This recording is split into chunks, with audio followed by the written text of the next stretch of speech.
You're standing in your kitchen holding something that stopped working 2 years ago, a blender maybe, or a phone charger that only works if you hold it at exactly 37 degrees while facing northwest. And you know, logically, that it belongs in the bin. But there's this feeling, this quiet resistance that says, not yet, maybe I'll need it, maybe it'll be useful someday. So back in the drawer it goes, next to the other 17 things you're keeping just in case.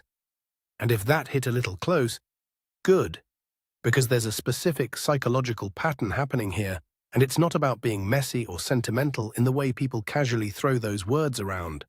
This is about something deeper, something that starts in your neurology and ends up colonizing your closets, your relationships, and the way you move through time itself. Let's start with what's actually happening in your brain when you try to let go of something. There's a region called the anterior cingulate cortex that lights up during moments of loss or separation. It's the same area that activates during physical pain, which tells you something important. Your brain doesn't distinguish much between losing a thing and being hurt. The act of releasing, of saying this is over now, creates a genuine neurological experience of threat. And your system, beautifully designed to keep you safe, does what it always does. It resists. It holds on. It tells you that keeping is safer than releasing, even when the thing you're keeping is actively making your life smaller.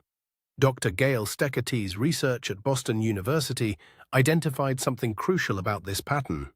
People who struggle to let go aren't doing it randomly. There's almost always an underlying belief system at work, usually something that formed early and quietly. The belief that resources are scarce, that opportunities don't come twice, that if you release something, anything, you'll be left with less than you can afford to lose. And here's where it gets interesting. That belief doesn't have to be rational to be powerful. You could have a full bank account, a house full of possessions, and a calendar packed with options, and still feel at a visceral level like you're one decision away from having nothing. So what maintains this? Why doesn't the brain just update when it sees evidence that letting go is fine, that you survived it, that space actually feels better than clutter? Because your brain isn't optimizing for happiness, it's optimizing for prediction. And if holding on has been your strategy for feeling secure, even if that security is imaginary, your nervous system will keep recommending it. Every time you keep something you don't need, you get a tiny hit of relief. Not joy, not satisfaction, just the absence of the anxiety that started rising the moment you considered throwing it away. And that relief, small as it is, trains your brain beautifully. It learns that keeping equals safety and releasing equals risk. Now apply that same mechanism to relationships.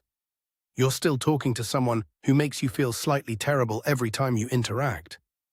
Not dramatically awful, just a low-grade erosion of your sense of self that you've learned to tolerate. And you know somewhere in the part of your brain that still has access to clarity that this isn't serving you. But letting go would mean admitting it's over.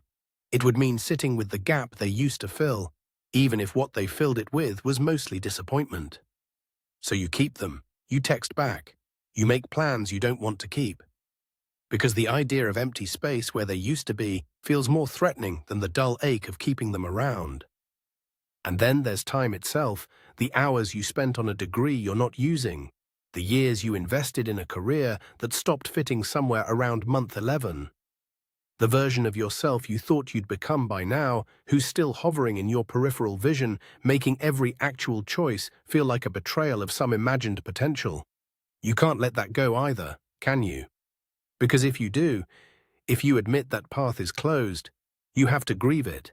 You have to feel the loss of the life you didn't live, the person you didn't become. And grief is the price of letting go. Always. There's no way around it. Here's what the research shows, and this part matters. The people most likely to struggle with letting go are often the same people who experienced unpredictability early in life. Inconsistent caregiving, environments where resources, emotional or material, weren't reliably available. Their developing brains learned a very logical lesson, which is that you hold on to anything good, anything useful, anything that might matter later, because you can't trust that it'll come back. And that's not a character flaw. That's an adaptation.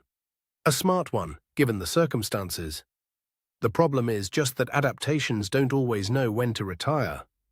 Your brain is still running software designed for a situation you're no longer in. So what do you actually do about this? Because the instinct, especially if you're the type of person watching this video, is to white-knuckle your way into letting go of everything all at once.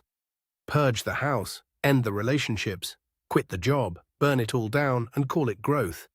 But that's not what the psychology suggests, and honestly, it's not what works. The goal isn't to become someone who feels nothing when they release.